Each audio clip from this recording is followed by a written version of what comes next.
Welcome back to 504 Road Trips. In today's video, we kick off a brand new series from one of the most iconic starting points in America, Mile Zero of US Highway 1 in Key West, Florida. This tiny island city, the southernmost point in the contiguous United States, is famous for its pastel-colored conch houses, eccentric culture, and daily sunset celebrations at Mallory Square. Key West had a population of 26,444 according to the 2020 census, but the narrow streets of the historic downtown area are often busier than that number suggests, packed with tourists on foot, riding bicycles, or zipping around on scooters and golf carts, all of which can be rented with ease. US Highway 1 begins right here on Whitehead Street in the heart of the historic district, surrounded by quirky shops, tropical bars, and local landmarks. This area is home to Sloppy Joe's Bar, a favorite hangout of Ernest Hemingway, as well as the Key West Aquarium, the Mel Fisher Maritime Museum, and the original Mile Zero marker that stands as a popular photo spot for road trip pilgrims.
Just a short way up Whitehead, we pass one of Key West's most visited attractions, the Ernest Hemingway Home and Museum, on our left.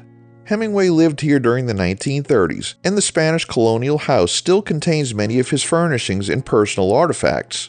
Perhaps the most famous residents today are the descendants of Hemingway's six-toed cats, some with the polydactyl trait, others just full of attitude. Directly across the street stands the historic Key West Lighthouse. Built in 1848 and rebuilt after a hurricane destroyed the original structure, the lighthouse has since been retired from maritime service and now operates as a museum. Visitors willing to climb the 88 steps to the top are rewarded with panoramic views of the island and surrounding waters.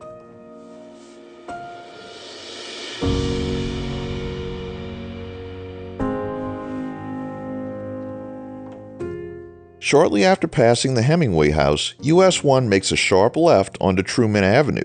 This stretch is still very much within the historic core of Key West, lined with classic conch-style homes, bed and breakfasts, guest homes, and tucked-away local businesses. Though wider than Whitehead, Truman retains the architectural charm and character that makes this part of the island so distinctive. Key West is also home to several military installations, including Naval Air Station Key West, which occupies land on the western and eastern ends of the island and extends into nearby keys. The base supports flight training and tactical operations, and its airfield sees everything from fighter jets to Coast Guard helicopters. On the northwest end of the island, cruise ships dock at the Key West Cruise Port, just a short walk from popular tourist attractions. Nearby, Fort Zachary Taylor Historic State Park preserves a pre-Civil War era fortress and offers one of the island's best beaches, a rare spot where you can enjoy both historic sightseeing and sunbathing in the same afternoon. If you'd like to explore more of the island, check out our 2024 Key West Island Tour, which covers more ground than this short segment of US-1. From here, we begin a journey that will span thousands of miles. US Highway 1 runs from this quiet island all the way to the Canadian border in Fort Kent, Maine, passing through dozens of major cities and small towns along the way. This will likely be the longest series we've attempted on 504 road trips. The first day of filming was March 2nd, 2025, and as of this video's release, we haven't even started filming outside of the state of Florida. Over the next several videos, we'll make our way through the Florida Keys, a unique coral key archipelago formed atop ancient fossilized reefs. The Keys stretch southwest from the tip of mainland Florida, connected by a remarkable series of bridges and causeways.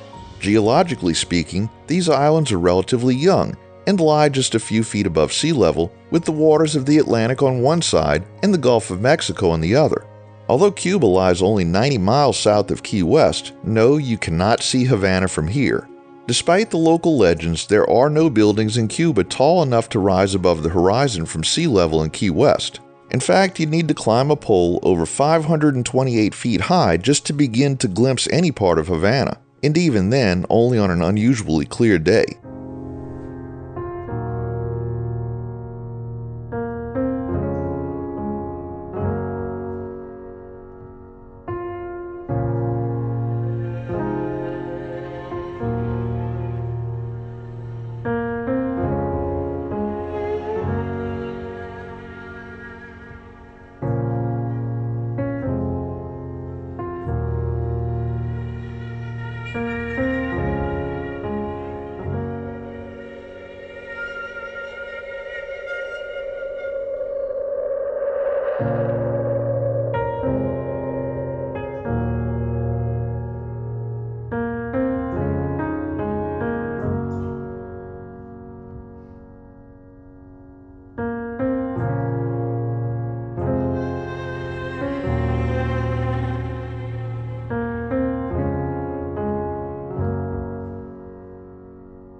As we continue along Truman Avenue, the surroundings remain densely packed with traditional homes and occasional glimpses of neighborhood life until US-1 transitions onto North Roosevelt Boulevard. Here, the road becomes more commercial. The Gulfside waterfront will come to view on our left, while shopping centers, hotels, restaurants, and gas stations appear on the right. This stretch marks our gradual departure from the compact charm of historic Key West and sets the stage for the long journey ahead.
As we near the northeastern edge of the island, we catch our first glimpse of Florida State Road A1A, a well-known, though fragmented coastal highway that we'll encounter again and again along the Atlantic coast.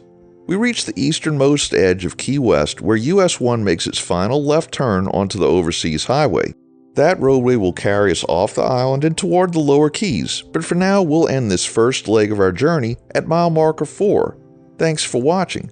We'd like to give special thanks to channel members Martin Blaze, Harry Mickelson, J.H., Jeremy W.C., Melissa Coppinger, and Carl K. You too can become a channel member for as little as $1 a month and get early access to our regular videos. Click the link in the description to join. If you like this video, please give us a thumbs up, post a comment below, subscribe, share and follow us on social media, and join us for our next 504 road trip.